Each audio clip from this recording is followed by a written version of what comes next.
Welcome, everyone, to another episode of Coach Larry's podcast. With me today is Coach Extraordinaire. Has a terrible choice of fashion, terrible choice of football teams, but we will hold that against him later on. Welcome, Jonathan Rice. Jonathan, how we doing? I'm doing great, Larry. How you doing? Good. Again, school year, we talked about this a little before. School year starting to come to a close. June, I know we have our last day is Thursday with kids. Friday, teachers come in and, clean out rooms and all that stuff. How about you guys? Are you guys done same time frame? Absolutely. We actually follow the Buffalo Public Schools schedule. So when the BPS came up with the whole half-day schedule this week, we followed suit. So Thursday is our last day, and then Friday is the last day for the teachers. Beautiful. How are you liking the half days? It's weird, and honestly, and this is just my opinion, I have nothing to validate it on. I think this is going to be kind of the new trend. That last week, I know we had this last year because of the heat index. We had to go with half days. I know Williamsville, Amherst, some of the other schools are starting to do it. I think, whether it's next year or in the next couple of years, I think that last week of school is just going to kind of turn into half days, which in all honesty, it probably should. Yeah, because what is it? Next week is 4th of July. Everyone's prepping for 4th of July with their families, friends. And in all honesty, as phys ed teachers, we can literally spend that last week doing grading or whatever reports we have to do. Just make it simple and easy the last week of school. Now, I don't know how your building is, but I know our building, we've pretty much been without the gym a couple days last week and pretty much all this week with kindergarten graduation, 8th grade moving up days, this assembly, that assembly, chairs being set up. And it's just part of the game. Most schools, especially nowadays, don't have that auditorium, especially the K-8 buildings, which what I'm at. They don't have the auditorium. So any type of awards, a ceremony or moving up day or whatever is done in the gyms. Has it been like that where you guys kind of run everything in the gym for your ceremonies and stuff? Well, believe it or not, my gymnasium space, I don't even have a gym space. I basically have a big classroom. It's I have to show you yeah. Now what building are you at? I'll show you. It's at the Buffalo Academy of Science Charter School. The school is located at a church. Okay. Yeah, that could be even tougher. I know one of my first jobs was teaching at St. John de La Salle's elementary school in Niagara Falls. In fact, they closed a number of years ago. But yeah, it was me going to the classrooms and doing gym in the classroom. And you'd like to think that a lot of schools have the big gyms, have the fancy equipment, have the space. It's not always the case. And especially with you being a young teacher in general, this being your first full year of being, the man, being the teacher, first full school year, did you find it hard to adapt? Where you come from doing all your student teaching and everything in the gym, and now you got, like you said, basically a small little classroom? Well, I wouldn't say not really, just because I went from, how do I say this? The previous school I worked at had a gymnasium, but I was not happy teaching there, as I may have mentioned this to you before. To go to this school with the small gymnasium, it really doesn't matter to me because I'm happy. The kids are great. Admin's awesome. My schedule is unbelievable. So if that's the trade-off, I can live with it. That's awesome. Now, what's your grades? Are you elementary, middle, high school? K through 4. Okay, so you got the real little guys, which is awesome. I know I'm in a K-8 building, but the last couple years, primarily I've been dealing with a lot of K-4 groups, and it's just fun. The older guys are cool too, but the younger guys, they're going to give you the energy all day long. They're going to come in. They want to run. They want to swim. They want to do whatever they've got to do. So less attitude, more fun. It's always good. You just said it right there. Like where I was at previously at the middle school, I had to deal with more attitude, less fun. And that's just not my teaching style. So I'm with you on that. Absolutely. So now that you've got your first year almost in the books, I don't want to speak too early. We've got a couple days. But now that you've got your first year in the books, I want to christen you an official teacher. You the man. You made it. How does it feel? How does it feel just to really have that first year? I know we were talking, you came in February when you got the job. You came in about halfway through the year. But how does it feel to really from start to finish have the classroom the entire year, be able to set curriculum, set everything? How does it feel? It feels great at this building. It's my 5th year of teaching physical education. It was my 5th year overall, but teaching strictly elementary with my own curriculum, everything, no coworkers beside me. It's been, I would say it's been rewarding. It really has been because the kids loved the activities I've taught them. And with the limited gym space I've had year long, I've had to adapt to it, and the kids still love it. Like we do Floor is Lava. I did a Squid Game related. Well, don't want to say Squid Game, but you heard of the game called Dachi where they throw the paper and they flip? Oh yeah. You ever Oh seen the yeah. Squid Game? Yep. Instead of using the Squid Game equipment, I used dice and a yarn ball due to the limited space we have, and the kids Oh, very enjoyed it. nice. So, Very yeah, you nice. throw the yarn ball towards the dice as hard as you can. You have to make the dice flip. Okay, that's cool. I might have to borrow that from you. That's a good idea. And Yeah, you it kind of does. mentioned it. Like, how does it feel? Obviously, before you've worked with other teachers, whether you've co-taught, whether you've been a part of a group, was it any different going into a building being the only phys ed teacher? You're the only phys ed teacher at that building, correct? Correct. So is it any Correct. different? Is it any different knowing that you've got to come up with everything? There's nobody really to run ideas by. There's nobody to share space with. It's you. It's Jonathan Rice's classroom. I would say it's rewarding because the kids are awesome. Like they'll play any game I've always been said, like, as long as the kids are having fun, the process of coming up with the curriculum is just easy. I would say bottom line, it's been super easy. Like I said, kids are awesome and it's been great. It really has been. I mean, wish the gym space could be a little bit better, but otherwise than that, fantastic. Beautiful. Beautiful. So we'll get right into it. Now, this year you coached boys soccer, boys varsity soccer. You also did girls flag football. Let's talk a little bit about your boys soccer team. Now, I know you've had a little experience before with coaching. You've coached track and field. You actually coached before with a mutual friend of ours, Ben Forenzo, or a good friend of mine, when you were at Silver Creek with him. And talk a little, was this your first year where you were the head coach? Oh, no. I'm always assistant coach. I'm not really head coach material. I'm not a head coach material. Just put me in as assistant coach and then go from there. Try to be a head coach down the road. Okay. Yeah. So you were the assistant for both boys soccer and then girls flag football, right? Correct. Now you say you're not head coach material. Why? Do you feel like you just got to learn still? Like, why do you feel that you're not quite there yet? Because outside of baseball, I could not coach the other sports as a head coach, just because I don't have enough experience playing it. Because I know how the rules play in soccer and flag football. I just got to see it how an experienced coach does it. Because other than baseball, I got to be an assistant coach first. So that's just my personal. Baseball's your main sport, then I'm guessing main sport that you played, that you love. Oh yeah. Okay. Oh yeah. Hopefully your baseball would be the sport I would be a head coach in. Hopefully baseball team's a little bit better than your football team. Again, we'll make fun of that later. So how do you feel though being an assistant coach? Are you more of I'm going to step back, let the head coach do what he's got to do, I'm going to do exactly what he tells me? Are you more of the assistant where you feel free to give ideas to him? Like how's your style for being an assistant coach? As an assistant coach, I kind of take a step back in practice and just observe how things are run, and then I give the head coach an idea of what we can do at practice and this and that. Like my head coach for this year was Ariana Dreyer. She's a former collegiate athlete at, I believe, at a D1 school. She was the head coach for the boys, and all the boys respected her. She's an amazing coach. She knew what she was doing, and I just follow her lead, and then I go from there. Now, did you notice that some of the boys, especially if they were new to the team, maybe first-year players, was there any blowback from them having a female coach? Because I know sometimes you get that hotshot kid in there, or you get that boy in general. I'm not letting a girl tell me what to do. She must not know. She doesn't know anywhere near what I know. Did you have any blowback from that? None, not from the first day, because when I first got there this past August, the boys she's coached, she's had them since their freshman year. Okay. And it's funny because I believe it's their third or second year of soccer at Buffside.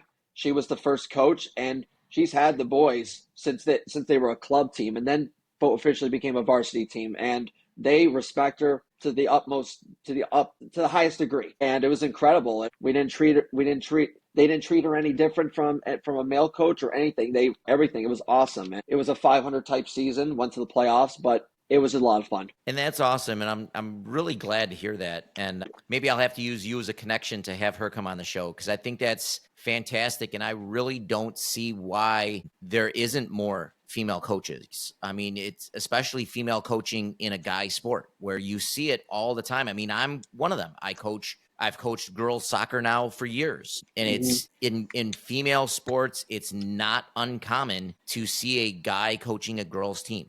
Whereas you get a female that coaches a guy's team, for some reason, I'm glad it's going as well as it's going at Buff Sci.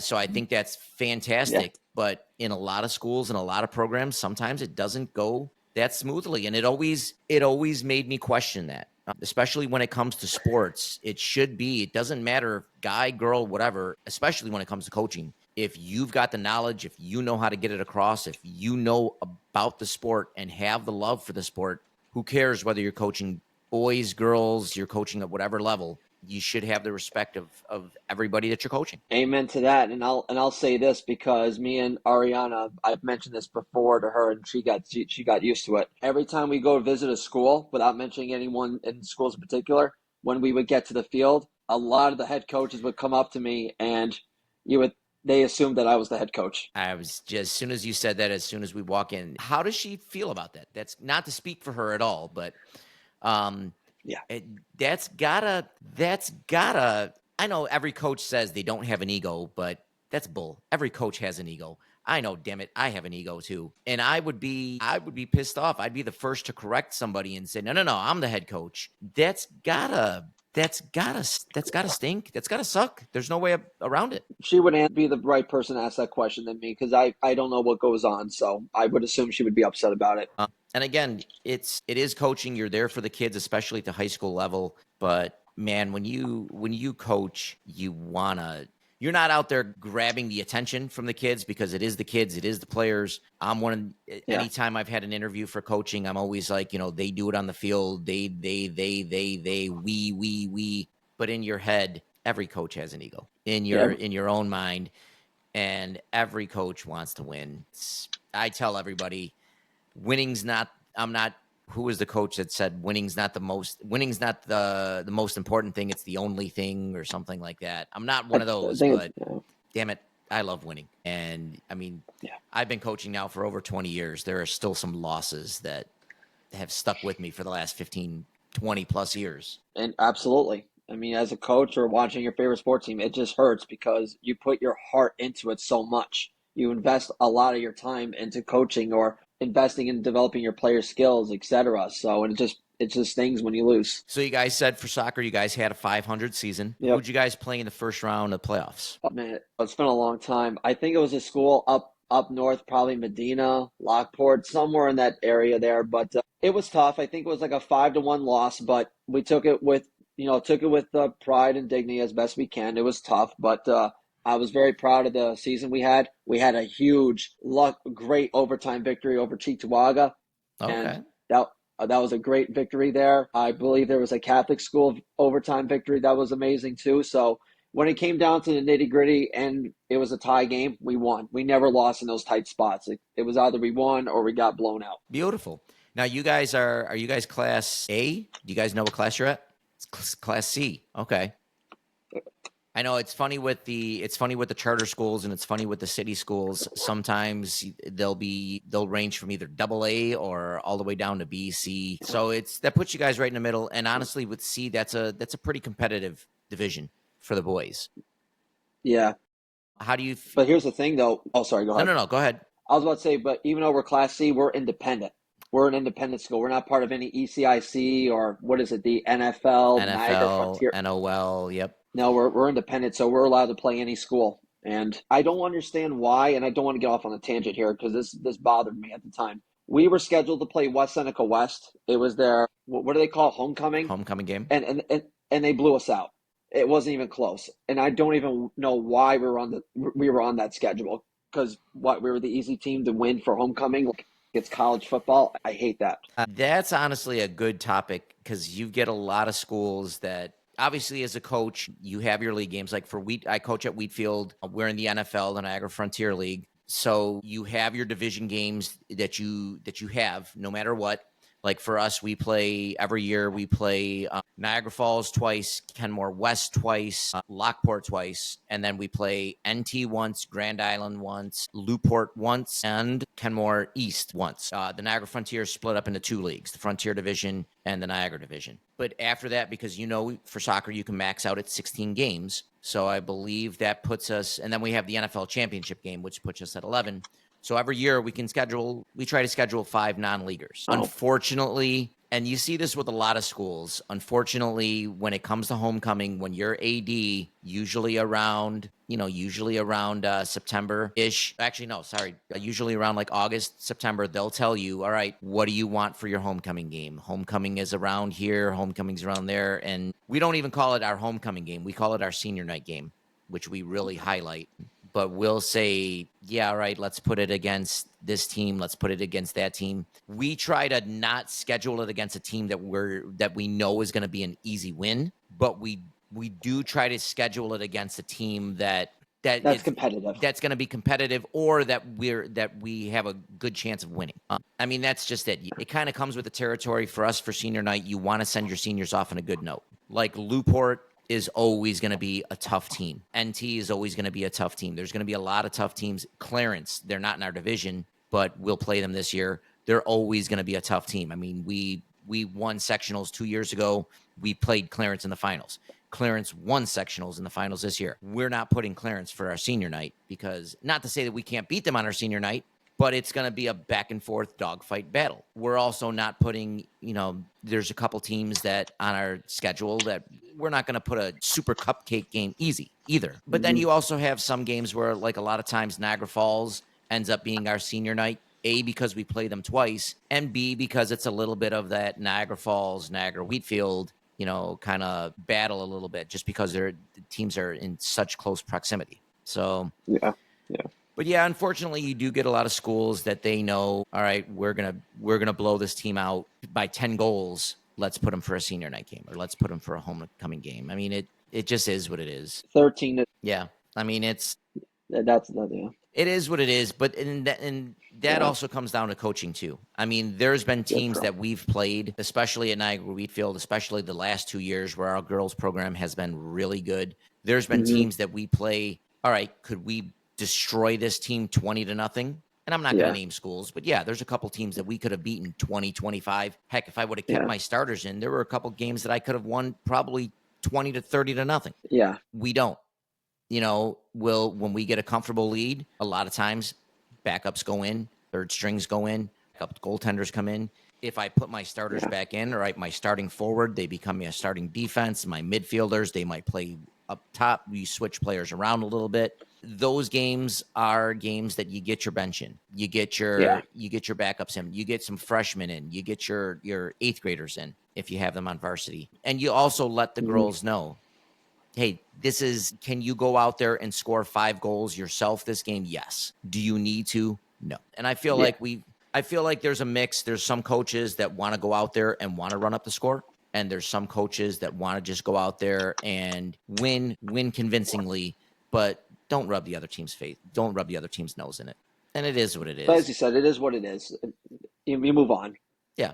And I mean, there's been times that, like I said, I've been in this game over 20 years. There's been times where I've been the coach that has been on the winning side of a 10, 12, 15-0 game. There's also been times as a coach where I've been on the losing side, 10, 15-0. It sucks. It sucks when you lose that much. Even as much as you tell your kids, if you're playing a team that's a lot lower than you tell your kids, hey, listen, 10 passes before you even take a shot on net. You get your second string in there, and sometimes your second string is still better than that team. And it's kind of hard to tell a kid who's only been averaging maybe 5 or 10 minutes a game, hey, don't score. Hey, pass the ball. And if they get a breakaway, they're going to shoot and score. I agree. And next thing you know, you get some of your backup. And as a coach, I'm not going to be one of those coaches either. I'm not going to get on my kid who, maybe plays, maybe averages 10 minutes a game, has no goals, but then in a game walks out with a hat trick against a team that is much less talented. Because as a second string player, they know this might be my only 3 goals of the year. So you don't want it's a fine line that you want to walk. Oh, absolutely. So let's switch gears a little bit. Both wearing football jerseys. Obviously, I'm wearing Josh Allen, Buffalo Bills football jersey, reigning MVP. You're And wearing. a number eight. But here's the difference. Look, Listen, I get it. I wouldn't want to put Rodgers' name on the back of a Jets jersey either. nope. So before we get into your flag football, first of all, how do you think the Rodgers experiment went in New York? And be honest, are you glad it's over? I do have to be unbiased because it's reputation at this point. So you got to be unbiased. Yeah, it did not go well. I will say it was a disaster, but I'm one of those people where you got to jump in and hope for the best. And this is one of those moments where we jumped in and it didn't work out. Oh, well, that's life. So I'm glad it's over just because the whole Pat McAfee thing, interviews, him going on there, it was starting to get old. It was becoming a side. It was too much. I want peace and quiet during the offseason, which it has been. So just glad that we got a new head coach, new GM, and all you can do is hope for the best. I agree. It was, and we had met 2 years ago while working at Williamsville doing their summer school program, the summer school adapted program. And I remember that was the year that they got Rodgers and you were super excited. They're going to break the drought. They're going to this, they're going to that. Everything's going to be great. I had the pom-poms and everything. You were Mr. Jet. Cheerleader. And I'm not going to lie, being Mr. Jet at a school where, the summer school, we had every Friday was Bills Day. And this was during the summer. Every Friday, Bills jerseys, and you faithfully wore your Jets jersey. Once your Rodgers jersey came in, you faithfully wore your Rodgers jersey. We gave you a lot of grief. I'm not going to lie. In fact, I probably gave you the most grief. Mm-hmm. So it's got to sting, though. I know you came in with he's going to be our savior. He's going to be this. But in actuality, when he came to the team, he was what, 39? I don't 30 think going on 40. 39 going on 40. He had already shown some signs of decline the season prior in Green Bay. I know the 2 years prior to that, he was MVP, playing at high caliber. But the season before that, his last season in Green Bay, he was showing signs of decline. Then, the first year, his first season at the Jets lasted 4 plays. And then again, last season, if anybody realistically thought at that point a 40 going on 41-year-old quarterback was going to come off of a major injury in the Achilles tear and be anywhere close to what he was before. I mean, did you think, I know you have to say you were hopeful as a fan, but did you really think that he was going to come back and do anything? Well, to be fair, again, I don't want to be a Rodgers supporter or put on the Jets hat. To be fair, if you look at his statistics, 28 touchdowns, 11 interceptions on paper, that's not bad. Not bad, but how many of those touchdowns were in garbage time? How many of those touchdowns were when a team was up by 21, 35, 14? Okay. I was about to get to that. I was about to get to all that. On paper, it looked nice, but there were at least 4 or 5 games where he did not deliver. And if, let's just say, out of those 5 games that we lost to Minnesota, the home game against Buffalo, the Patriots, if we had just won maybe 3 or 4 of them, we would have still been in playoff contention up until the very end. Not saying we would have made it, but the season was over once we lost to the Cardinals. Once we got blown out by the Cardinals, it was a wrap. I think it was much earlier than that, but that's okay. No, and the thing that got me, though, is every time you look at Rodgers, after every incompletion, after every drop, after every punt, it was eye roll. It was, you'd at least think that he would have leadership to go out but every press conference, every Pat McAfee interview, it was always somebody else's. Well, he made sure to point out, well, this guy had a drop. Well, this guy on defense missed the coverage. Well, we weren't organized. It was the coaching staff. We weren't this. And not only that, I mean, to set the stage further, when he came into the Jets, and he denied doing this or having any input on doing this, but how many of his guys came over with him? How many of his receivers? How many? I mean, heck, they even went and traded for Devontae Adams when things were going to crap right before the Bills game, and he didn't do much at all. Nope. It was the guy had every chance. The Jets bought in lock, stock, and smoking barrel, and it did nothing. It did nothing. I mean, it really didn't. There's really not much to say except you have to face it and say it was a failure. I can't say the Achilles injury anymore. It's easy for me to say, what if he did not get hurt that first year, especially with that elite defense? I can't say that because this past year was a disaster. As I said to my uncles and my cousins, life goes on. You have to move on and just start over. Now, that So, being said, with Rodgers being in Pittsburgh, with him being on the Steelers, what are your thoughts? Like, do you give I guess now it's a totally non-biased because he's gone. He's not a Jet yeah, anymore.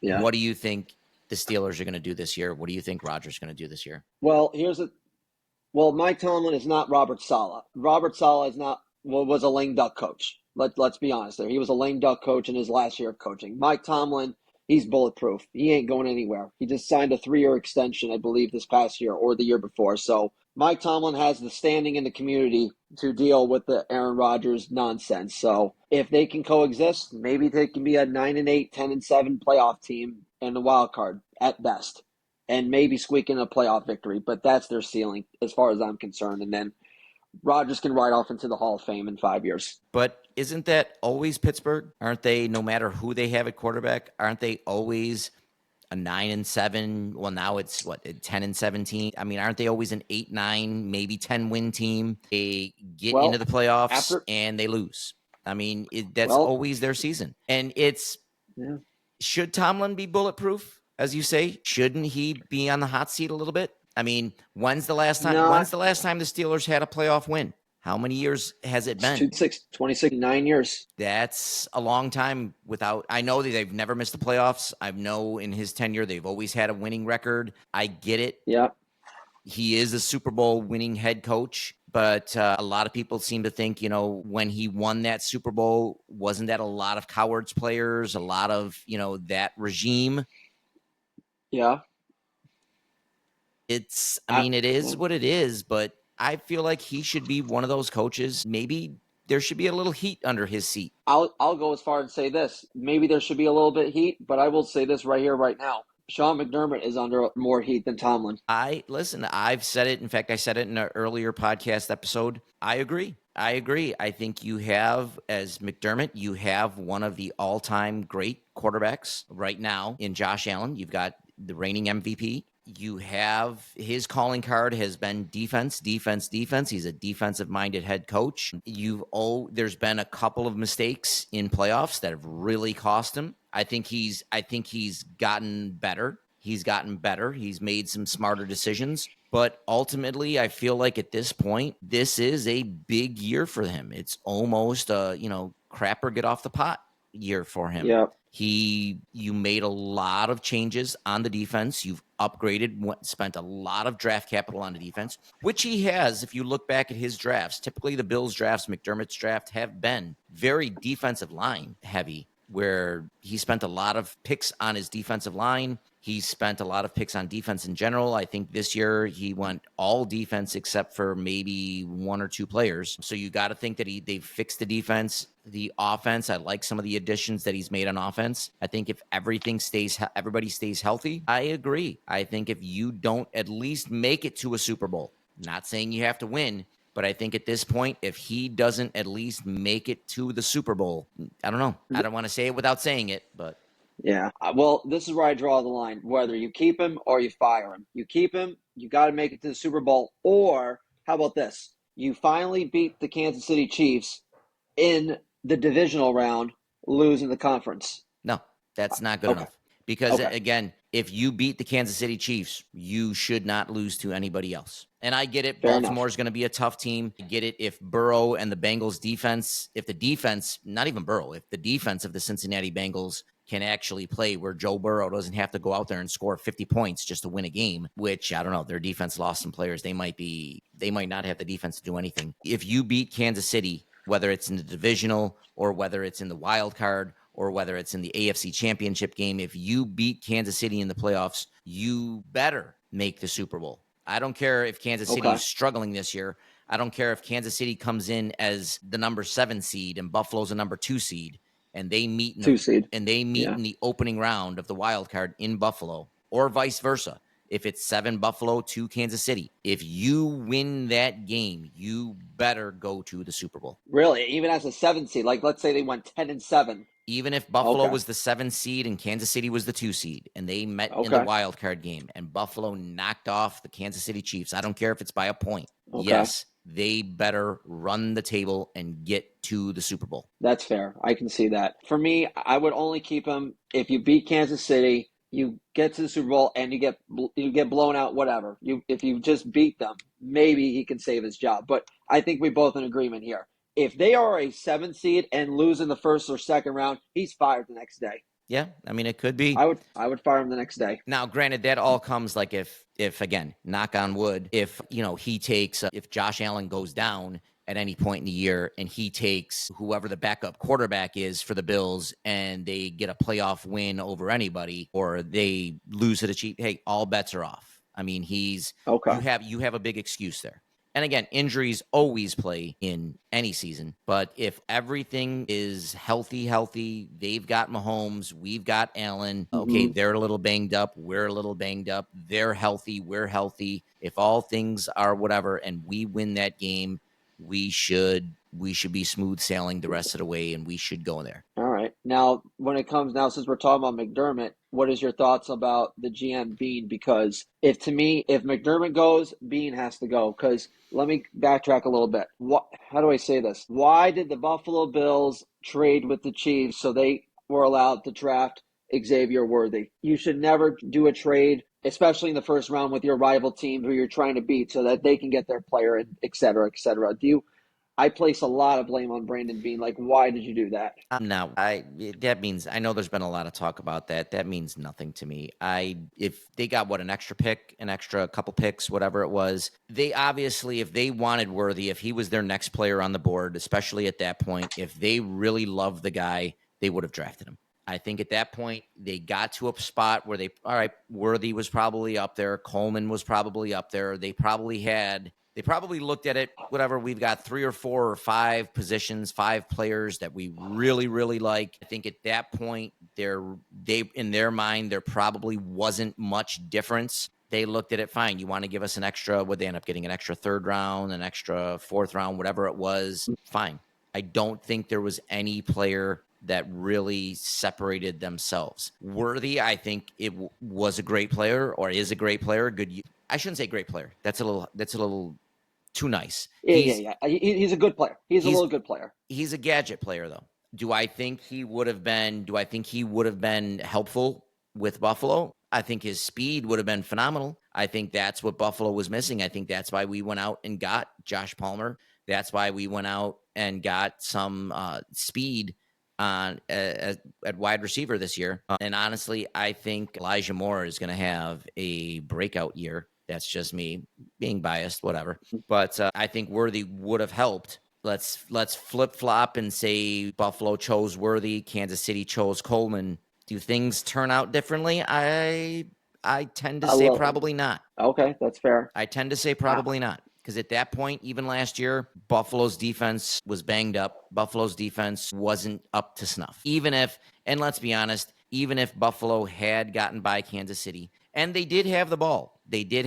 with a chance to go up late again, but even if Buffalo had gotten by Kansas City, they weren't going to beat Philadelphia. Philadelphia was just, not only was Philadelphia a good team, but they were just firing on all cylinders at the right time of the season. They were going to be a tough out for no matter who showed up in the AFC to play them. And let's just say the Bills did play the Eagles. You would hate the NFC East division forever because that would complete the. Believe me, I ran through that. I know. It Giants, Commanders. Well, go ahead, make your point. It would have been all NFC teams. I know.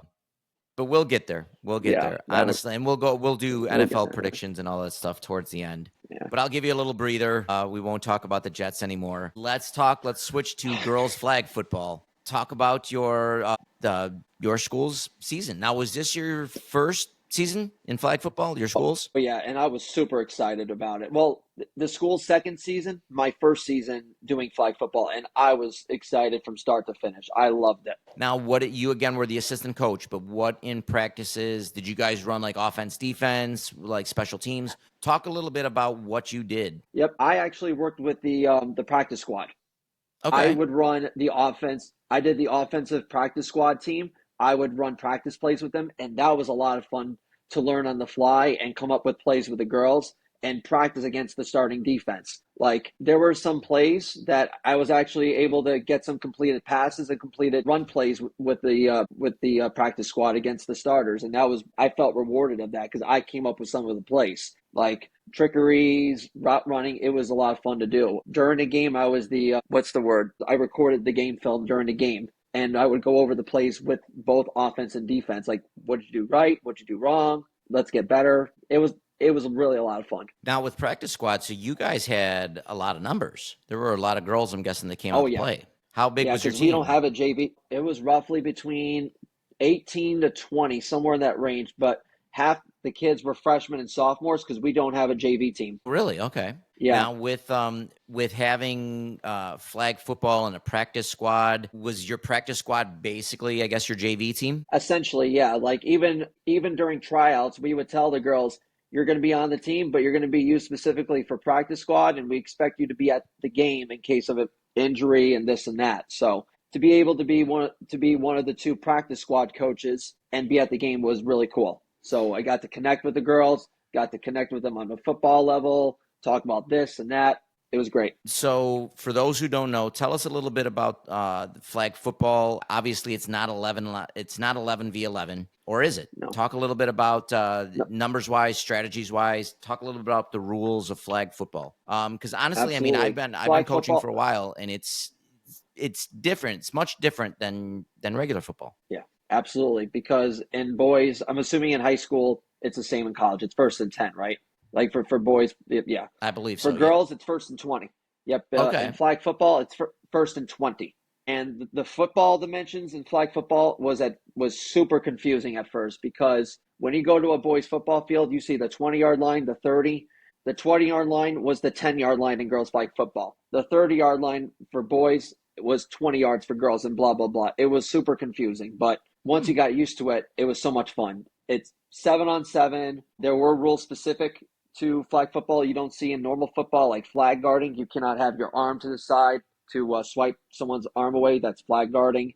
But they have the usual, pass interference, false start, all the traditional stuff, and that would be regarded in the traditional gridiron football. Really? So you can't even, obviously I would assume you can't like hold your flag, but you can't even like, if somebody's reaching their hand, you can't even swat it away? Okay, let me rephrase that. You could, but you cannot have your arm at the side like this. Gotcha. So like my hand's on my hip. You cannot be like this you can't, that's flag guarding. Okay. Because I would assume like if you swat it away, that's almost like giving somebody the stiff arm in regular football, where you're just kind of swatting their hands away. Yeah, I was about to say, yeah.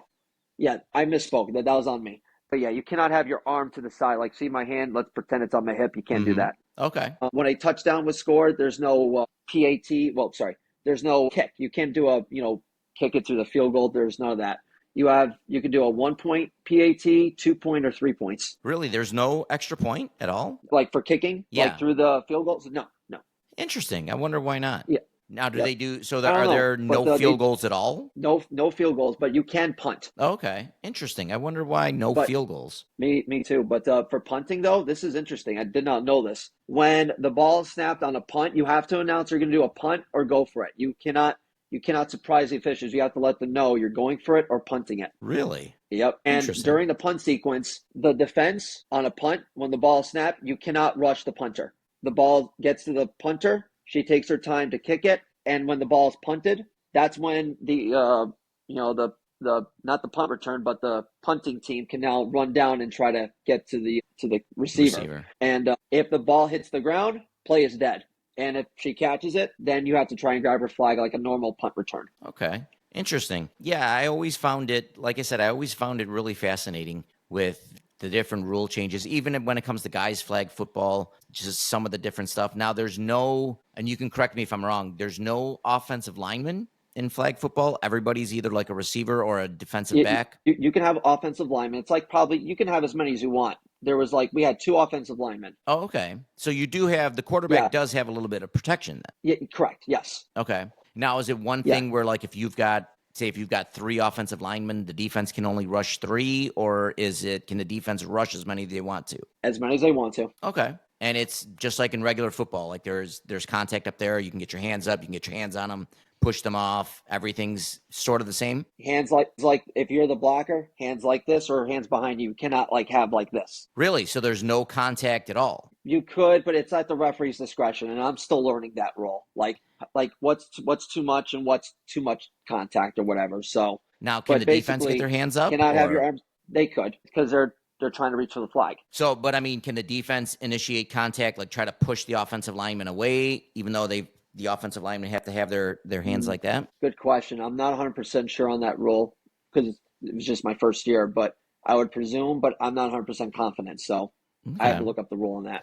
No, that's But yeah, but it's so different from gridiron boys football. absolutely. Now, did you notice that even with your knowledge of regular football, knowledge of 11 on 11, were you able to kind of carry that over into plays, into knowledge of the game for flag football? I would say no, just because again I focus mostly with the practice squad. I did not interfere with the offensive plays or defensive plays because the coaches there had a lot more experience than I did, whether it's football in general or flag football, because they were doing it the year before I came aboard. So I mostly just watch and learn and observe. Okay. And as an assistant coach, like just watching and observing, did you find yourself? I know when the first couple times when I started coaching, I was a JV coach or I'd be a modified coach. I wouldn't take notes right there at the practice, but when I'd go home, I'd remember like, all right, I like this drill. Nope, I don't like that drill. Like almost coach said, do this. Coach said, do this.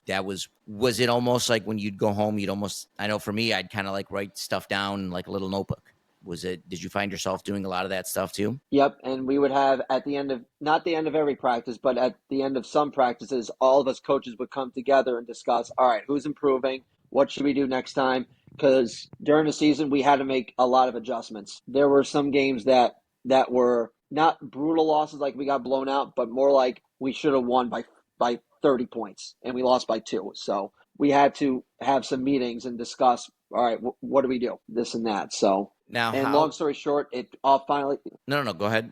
Long I story was about to short, say, it all long story did. short, it all worked out great because we made it to the semifinals in the sections. Yeah, I was going to say you guys had a big game against Depew in the semifinals, correct? Yep, So that was first of all, a tough loss. talk a little bit about making the playoffs, and then talk a little bit about the girls actually, because you said they had that quarterfinal win. So a lot of teams, especially now in high school sports, you get a lot of sports where it's just everybody makes the playoffs, everybody gets at least a consolation game, something. Talk a little bit about not only getting into the playoffs, but getting that first quarterfinal win. How was that? And was that the first playoff win for the school? That was the second. The one before that was 2 days earlier or 3 days earlier. Oh, so you guys had pre-quarters and then quarters? Okay. That's correct. Yep. The pre-quarterfinal was a huge confidence boost. We won against, I think, Health Science 36-12 or something like that. Okay. And the game against Iroquois, I think I mentioned to you this earlier. It was one of the best games I've seen. Triple overtime victory. It's overtime. My first time seeing it at flag football, it's the same as college football. Everyone gets the ball at the 20, closer to the end zone. You get 4 chances to score, PAT, and the other team has to match that or do greater. And can I tell you, I wish the NFL would adopt college football overtime. It's just so much easier. It's so much quicker. It's so much more exciting. And Yes. in my opinion, it leaves no doubt. Like it's just, especially back when overtime was just sudden death. Whoever won the coin toss, what was it, like 80%, 70% of the time was going to win the game just because they got the ball first. College overtime in football is just so much easier, so much better, so much effective. I could not agree more. And I think what helped us turn us around in the playoffs is that we shifted one of our practice squad receivers to defense. And I'm not joking. We thought she would be average player. It turns out she's Lawrence Taylor. And that's great especially when you find a girl that just comes out of nowhere, or like you said, just a quick position change. Yep. Yeah, because this girl, unbelievable. Like the game against Depew when we lost 8-6, she had 5 sacks, and the Depew's quarterback was getting real pissy and moody and almost got thrown out by the other thrown out by the officials for other reasons, but I never will get over that game. It's gonna be tough, but it's one of those where that's why you get in the coaching. You get in the coaching for the wins, you get in the coaching for the losses. I mean, it is what it is. Yeah. Talk a little bit about your team. Were they a lot of upperclassmen, a lot of younger classmen? Like, how was the group this year? And looking forward, did you lose a lot of players? Like, what's the scouting report for this upcoming year? Well, right now we're about to lose our starting quarterback. She was the starter as a quarterback for the last 2 years, and she was all right.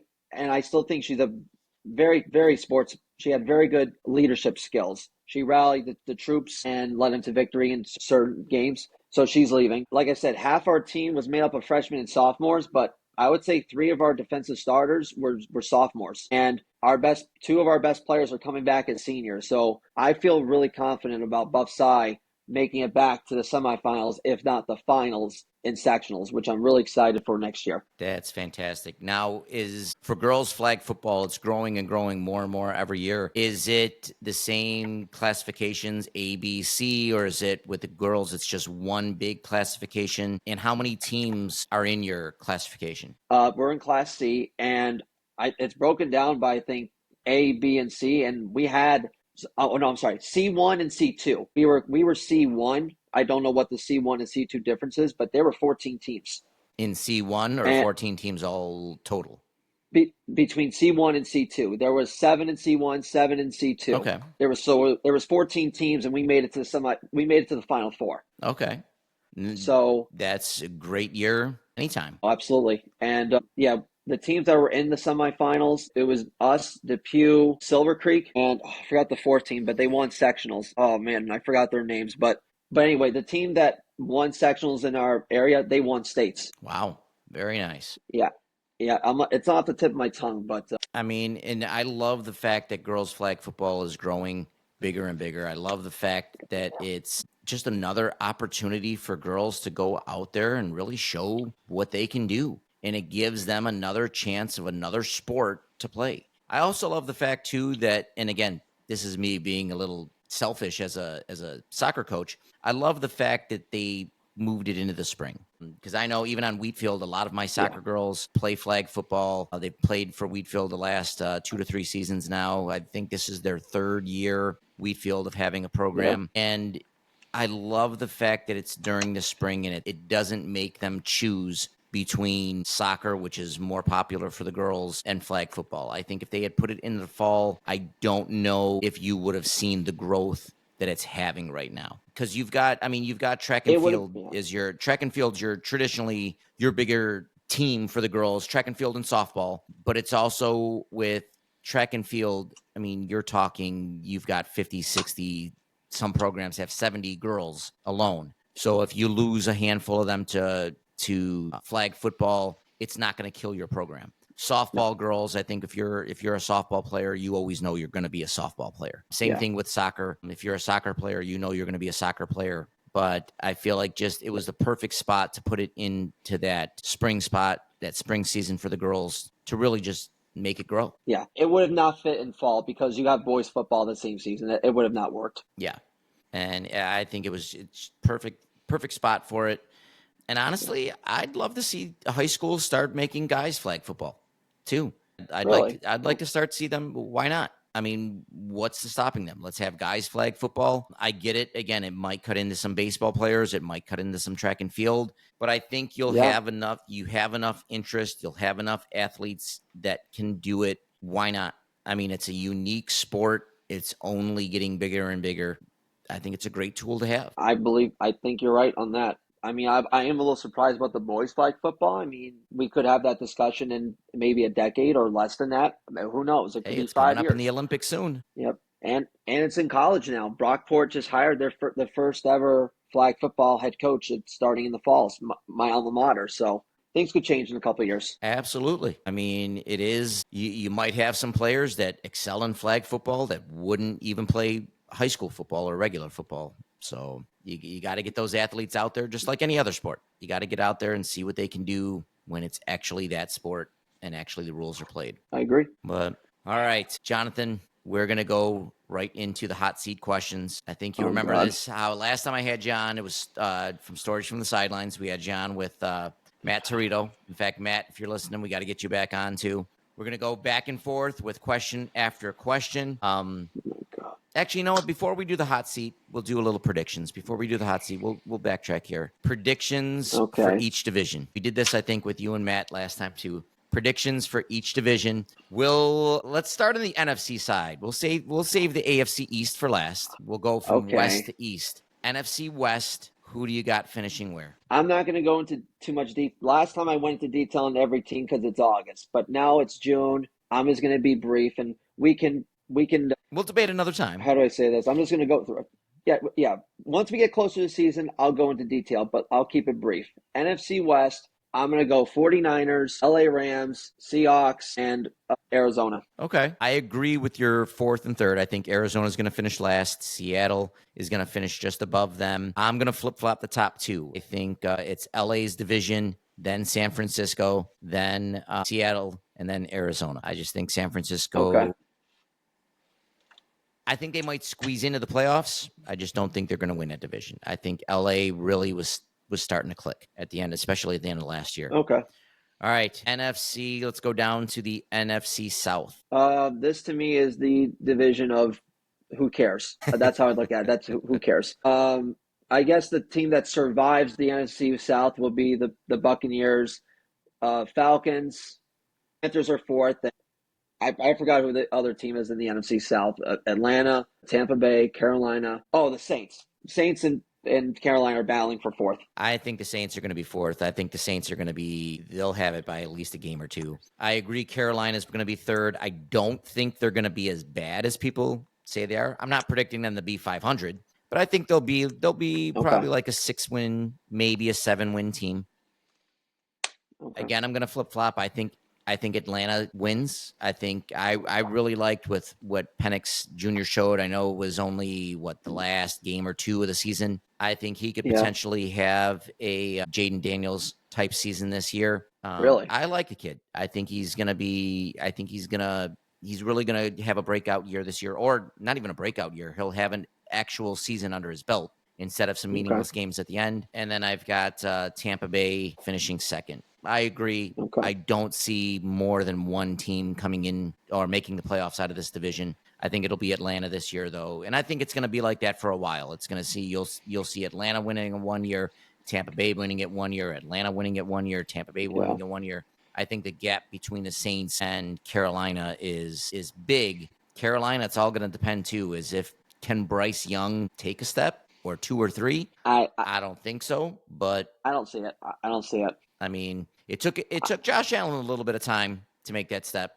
I'm not saying Bryce Young is going to be the next Josh Allen, but even if he takes Carolina's got a long way to go. Like I said, I see them as a 6 or 7-win team. Even the winner, Atlanta, I see Atlanta maybe at most as a 10-win team. Yeah, I was about to ask you, well, who's going to win that division with how many? Because I'm thinking 9 and 8 is the mark to win that division. I think Atlanta at most, if they have a fantastic season, it's 10. If they have an okay season, they squeeze it out with a 9-win. I think even 9 wins is good enough to win a division. All right, let's go to the NFC North. Aaron Rodgers' old stomping ground. Mm-hmm. I'm going to go Lions repeat. I think they're on a revenge tour. Minnesota is a question mark, so I'll go Detroit, Green Bay, Minnesota, Bears. I tend to agree. I agree. I think that's where I would put them. Dan Campbell could be another coach that may be on the hot seat. Some questionable calls. No. He may be. I think if he doesn't start putting it together, maybe. But I agree. I think the Lions are going to roll. I think if their defense had stayed healthy last year, and if they hadn't lost everybody on their defense, I think you'd be talking about them being the Super Bowl champions at this point. Yeah. I think Minnesota always seems to just they just seem to, I don't want to say get lucky, because you can't be lucky and win as many games as they do during the regular season. But Minnesota, they seem like a team that should always be like a 3 or 4 win team. And next thing you know, they win 9 or 10 or 11 or 12. I mean, they're a very confusing team. Buffalo. Remember that game? How many times has Buffalo won though? How many AFC East championships do they win? But we'll get to that later. I do agree. I like Jordan Love. I think he's getting better and better, and the more comfortable he gets with Green Bay's offense. I do think that they're going to be second. I think it'll be competitive. I don't think Detroit's going to run away with the division like Buffalo's going to be this year. But I do think that Detroit will probably ultimately win it by a game or two over them. All right. NFC. Will it be as dominant?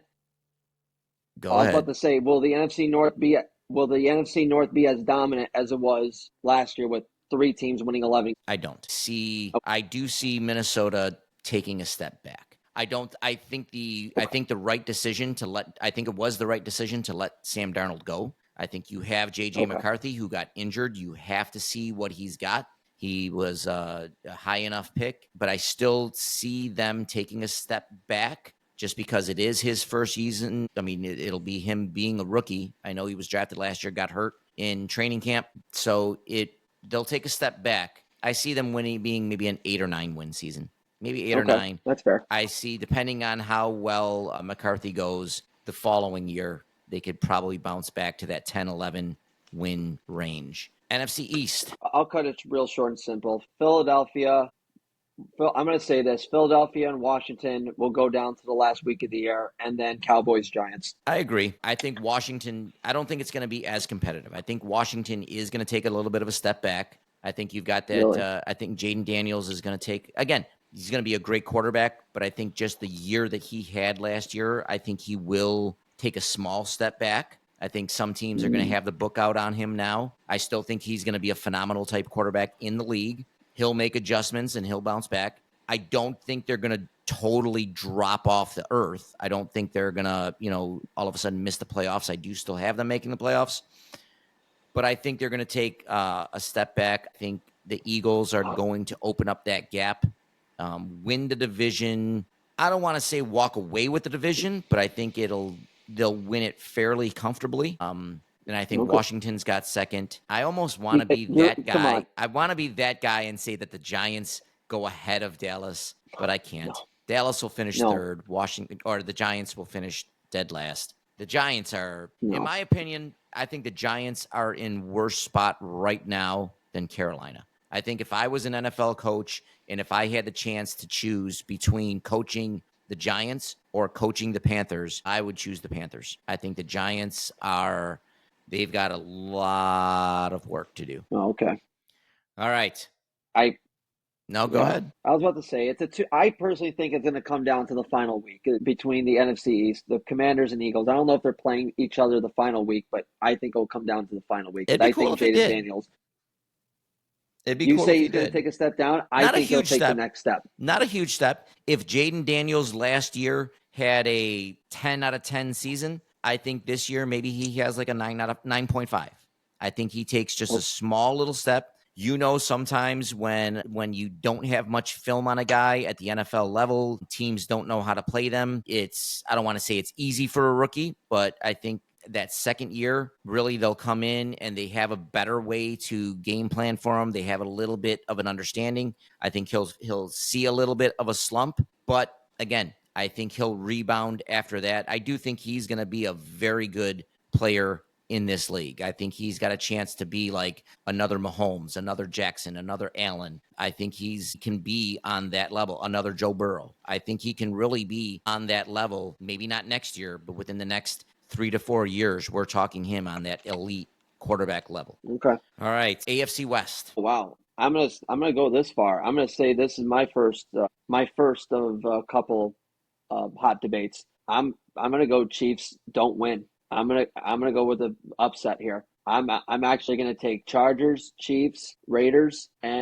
Chargers, Chiefs, Broncos, Raiders. I agree with you. I don't think the Chiefs are going to win the division. Their offense is not good. I'll be honest. I mean, they have Patrick Mahomes. They're going to be phenomenal. They were winning a lot of their games defensively last year, whether it's Travis Kelce's getting older, their offensive line. I don't think they did enough to really fix that offensive line, the issues that they had last year. And let's be honest, they won a lot of games last year by just miracles. Well, the miracles. The first game, the Ravens player had one toe on the line. If he had just stayed in, they would have won that game. Or I don't know what the ramifications was, but they got lucky there. The blocked field goal, the game against Cincinnati with the PI call. That's 3 games right there. There was one, even, was it Chicago with the blocked field goal? But then even before that, oh no, Chicago was the fumble. That was the Broncos. Was that the Broncos or was that Chicago? I thought the Broncos was the blocked field goal. Chicago, That's correct. Didn't Chicago have a chance to beat them? All they really had to do was run it on the last play and to get closer for field goal range, and they fumbled or something like that. I'm not sure. There were, don't know about that honestly, they should have probably had about 6 losses last year. I mean, I I'll be agree perfectly with, honest. I'm going to, just because the Chargers seem to always charger things up, I'm going to go with the Broncos winning the division. I'm going to go with Kansas City coming in second. I think LA should win the division, but they always seem to just not win when they're supposed to win. I get it. But now- Harbaugh's their new coach. He coached last Harbaugh's year. the I coach get now. it. He worked wonders with them. Herbert is, I don't think, playing at his true potential yet, so maybe he can tap more out of him. Maybe the Chargers win. I do like the way that Bo Nix and the Broncos were playing. Again, maybe I flip-flop. Maybe if we do this again in August or September, maybe I do ultimately go with the Chargers and flip-flop the Chargers and the Broncos. But I'm going to right now go on the record by saying Denver, Kansas City, LA, and then Vegas. Raiders. At least we're in agreement on that. So Yeah, I think this is the year Kansas City takes a step back. And I think this is the year they do not make it to the Super Bowl. Yes. All right, NFC South. Oh, sorry, AFC South. What are we going? NFC? AFC South. I'm just trying to remember now. I know it's the Colts. It's been a while since I watched because I've been basketball minded the last couple months. It's the Colts, the Titans, Texans, and the Coltons, what is or it? the Colts, Texans, Titans, and I can't think of the third one here. It's again a very, very forgettable. Exactly. Who cares? Very forgettable. Who cares? The Texans are going to win the division. Texans. The Texans going to win. The Texans are next division. Texans are going to win. Indy's going to get second. Yeah.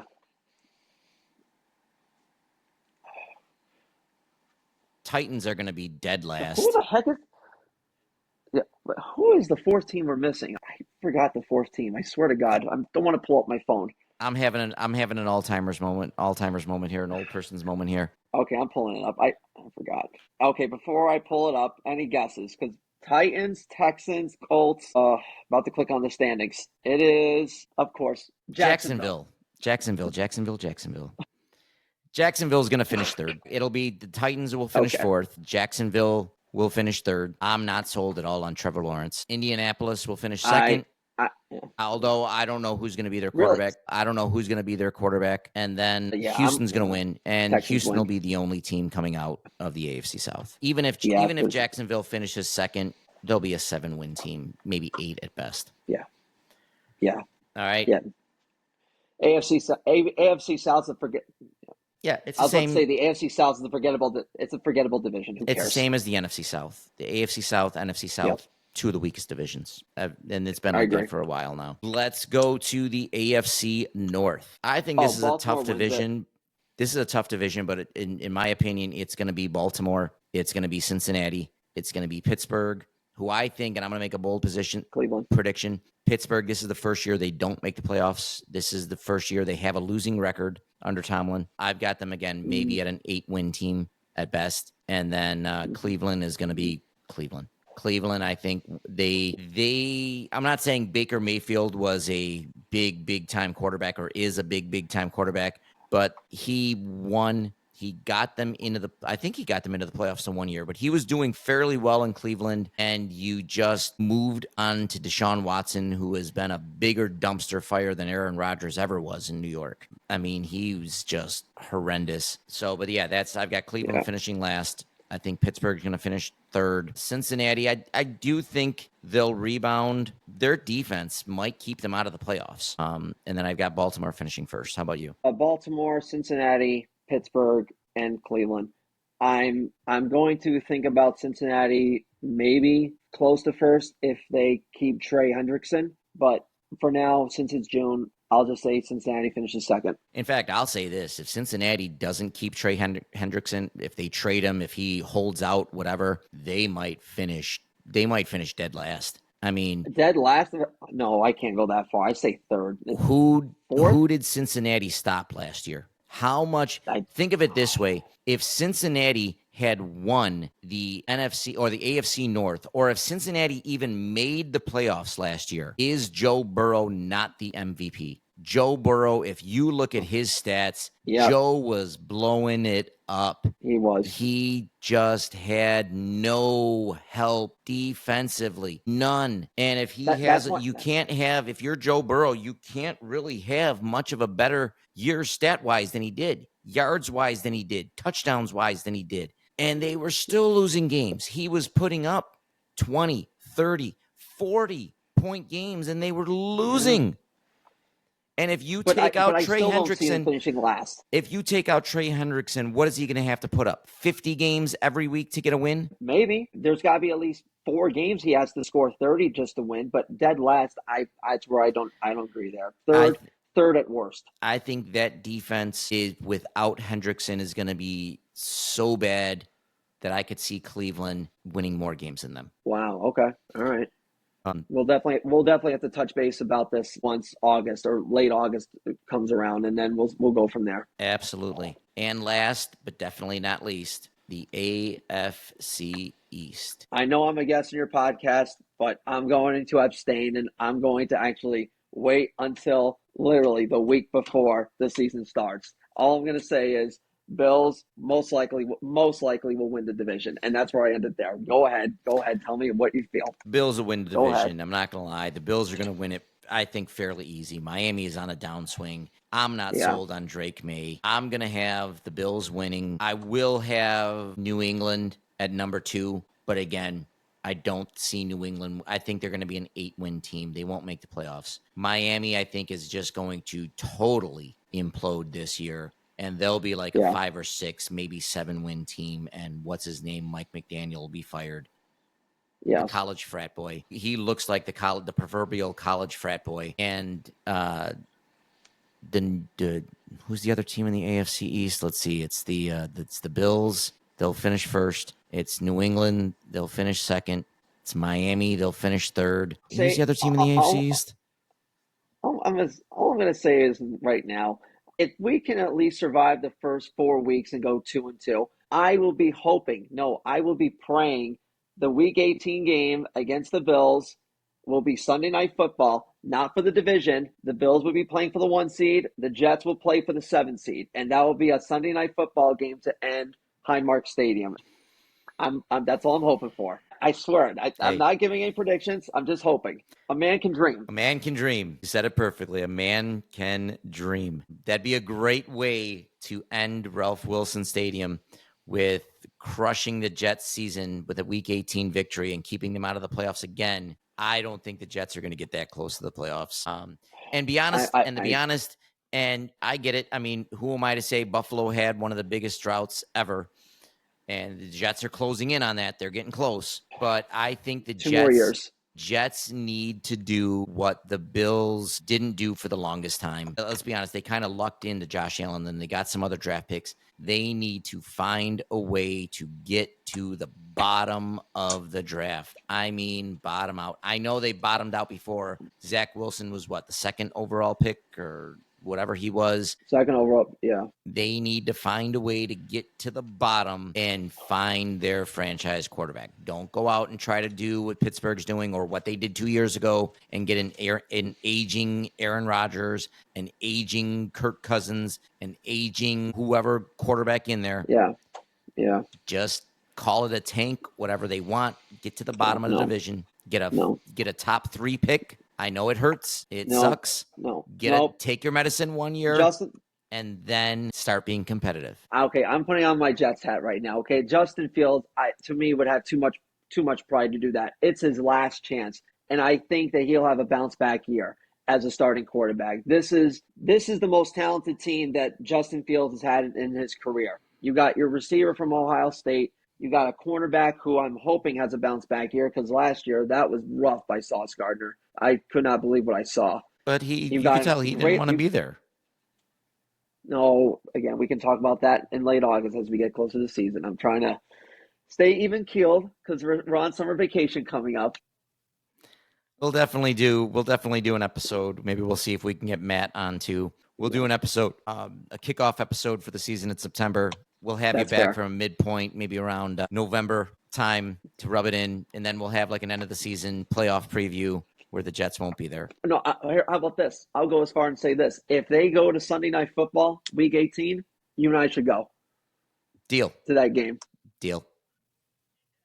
I'm not going if the Jets are 4-12 or 4-5-7. No, they're 8-8 with the chance to go to the playoffs, and it's Sunday Night Football. I'm going. I'll buy you a beer when we get there. Absolutely. All right, my All friend. right, well, to end it, but all right. No. Go ahead. What were you going to say? No, to end, I was about to say, I'm just hoping Justin Fields has a bounce back year, and my win prediction just for the Jets, because I have not gotten to the Dolphins, Patriots, or Bills yet in order, but I'm hoping for 6 wins, 6 or 7 wins, and you look good in those losses. I think that's realistic. I'm not going to totally bag on the Jets and say they're going to be like a 2 or 3 win team. I think it would help them out. If they're a 2 or 3 win team, you get your chance at a top quarterback. Especially, I think this quarterback class they're saying is supposed to be fairly deep, fairly talented, but they'll do what the Jets do. They'll win 7 games, not good enough to get a top quarterback, and they'll continue to be the Jets. All right, my friend. We'll see. Hot seat questions. Firing off 5 questions about any topic at all. I'll kick it off with number 1. Let's see, what do we want to do here? We'll go with number 1 biggest. Actually, we'll keep it flag football. Okay. Best game as a coach for flag football. And you kind of hinted at it earlier. Tell us a little bit about that. 26. Forgot the exact score, but it was like 26-20 or 30-24, triple overtime victory against Iroquois. And let me put it this way: do you remember the game with the? Do you remember the Monday Night Football game with the Rams and Chiefs years ago? Remember that game where it was just a score fest, back and forth? Yeah. Back and forth. Not saying it was a score fest, but there were times where I was like, oh, I don't think we're going to win. Oh, we're going to lose. And it went flip-flop back and forth in those overtime games that we went to. Because like I mentioned, it's like college football. We scored and we did not convert the PAT, but I'm like, we're going to stop them. We're going to win. They scored. I'm like, oh, no, we're going to lose. We stopped them on the PAT. Then we went to double overtime, and it went back and forth, back and forth. It's like, I don't know who's going to win. And it was exciting and depressing all at the same time. Those are the best games. For me, it was not this season, but the season before that when Wheatfield won the sectional title, Section 6 title, when I was coaching them there my first year at the building. We actually had a semifinal game where we met Lockport. This was our third, because they're in our league. This was our third time playing them. That year, both games during the regular season, we got them. It was just a tough game each game that year. In the playoff game, of course, it went to overtime. One of those games where we had 2 or 3 good chances. They had 1 or 2 good chances. It's every time they take a shot on net, it's like, oh my God, that's going in. No, it's not. Every time we take a shot on net, it's like, oh my God, it's going in. No, it's not. And just when Caitlin Parker ripped that goal from probably about a good 20, 21 yards out, ripped it right in. It was one of those, even to this day, and it's been almost 2 years ago. You keep rewatching it, and it's just awesome. I mean, my old butt was out there running around with the team. You know, it was great. And that was only the semifinal game. We still had a tough game against Clarence 2 or 3 days later where we beat them. Again, that one actually had to go to a shootout. So we were able to beat them to go to Far West Regionals. So that was mine. And it was a lot of fun. It was a whole season full of just enjoyment. Mm-hmm. There you go. All right. Question 2. What do you got for us? Wow. I mean, it's hard to think right now just because, again, I told you my day: school, graduation, car wash, grocery, and then this within 20 minutes. So I didn't have time to breathe and think of hot take questions. Typical Jet fan, unprepared. I know folks, this is what I deal with every year talking to him. He always tries to get under my skin. Oh, okay, let's keep it simple. What's your number one plan you're looking towards this summer? Like with family, loved ones, like what are you looking forward to? Actually, my wife and I, we're leaving for Italy in about 3 days, this Friday. So Really? about 4 days right after school, we're taking off. We're going to Italy, doing southern Italy. We're doing Puglia, Calabria, southern Italy around there. It's gonna be fantastic. My family's from Calabria on my mother's side, Oh, so we'll get a chance to see around there. It's gonna be I think an 8-day, 9-day trip. It'll be our third time being in Italy. And I love it. Ultimately, the goal, hopefully, to retire there one of these days. But that's what I'm looking forward to. How about you? well, it's actually funny because you said you're flying Friday, right? Well, me and my girlfriend, who I've been dating now for the last year and a half, just she's my rock. She's amazing. You would love her. She really is an amazing woman. We're going to Wilmington, North Carolina, to spend a week down there. We're going to spend it at my mom's house, and then we're going to spend a day in Myrtle Beach and go to as many beaches as we can on the coast. It's going to be an amazing time. I really, really am excited for it. Hey, who knows? Maybe wedding bells in the future. Who knows? Oh God, no. Oh God, no, please. Oh God, no. Let's focus on we've been dating for a year and a half right now. It's the next step is just trying to move in together, but that's a year from now. But we can discuss that later. Hey, listen, that's, when you find the right person, you find the right person. I mean, I said the same thing about my wife, and God love her for putting up with me. It took a while to find. I think I was 33 when I found her. When you find Well, her, when you know. So God yeah, bless you too. yeah. I'm glad for you, brother. Thank you. All right. And same to you. So that was a good question, or a good one for number two. Number three. Let's see. Number three. Okay, I guess, I mean, you can kind of say it's a downtime for sports a little bit. Right now you just have baseball on the tube. Basketball just wrapped up. Hockey just wrapped up. Lacrosse just wrapped up. Football hasn't really started yet in full swing. Other than baseball, where do you get your sport kick right now? Where do you get your sport fill right now, other than baseball? Well, my next sport kick would be is I would say it's touch football, where I'm a touch football referee. I do that every Friday night. I'm going to be doing that every Friday throughout summertime. And I don't know if this answers your question directly, but I guess my next sport kick I'm going to do during the summer is my side job. I'm starting a side business this summer Okay. that's related to sports. It's Listen, tell us all called about it. Get a plug on here. Okay, you can find it on Facebook. It's called Backyard PE Buffalo. It's a business started by a phys ed teacher in New York City. I'm just the Buffalo charter version of it, where at children's birthday parties there's magicians and clowns and do all that stuff, Mm-hmm. right? Basically, what these people can do is hire a phys ed teacher, come to your children's birthday party, and teach gym class in your backyard during the party. That's fantastic. That sounds awesome. Yep, thank Hopefully you. everything. I mean, I have got you kicked it off yet, or you kind of wait until school runs over? I got four childcare centers in Clarence, Lancaster, and Orchard Park. Doodlebugs wanting me to come over in July, so it's my first time doing this, but it's going to be a fun little summer activity. Hopefully, I can do it for a lot of years. Beautiful. And what's the name of that site again? It's called Backyard PE, as in physical education. Backyard PE Buffalo, which you can find on Facebook. Backyard PE Buffalo. I love it. That sounds like a great idea. Thank you.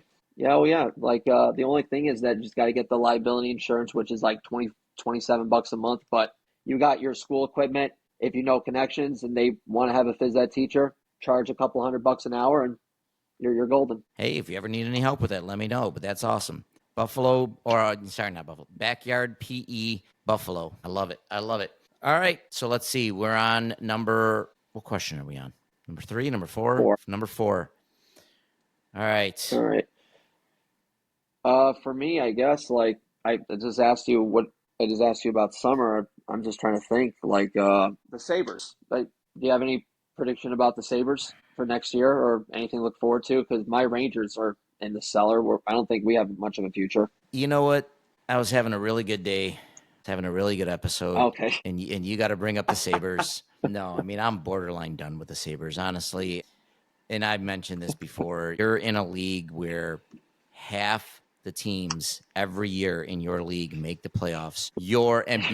Before the expansion teams came in, it was less, or it was more than 50% made the playoffs. Even during the COVID year, when every team in the league made the playoffs except what? 6, Buffalo. 4, whatever it was, and Buffalo still couldn't Yeah, break the drought couldn't get that it. year and get in and get Nope. into the bubble or Nope. whatever it was that year. No. And honestly, But you gotta have hope. You gotta have hope.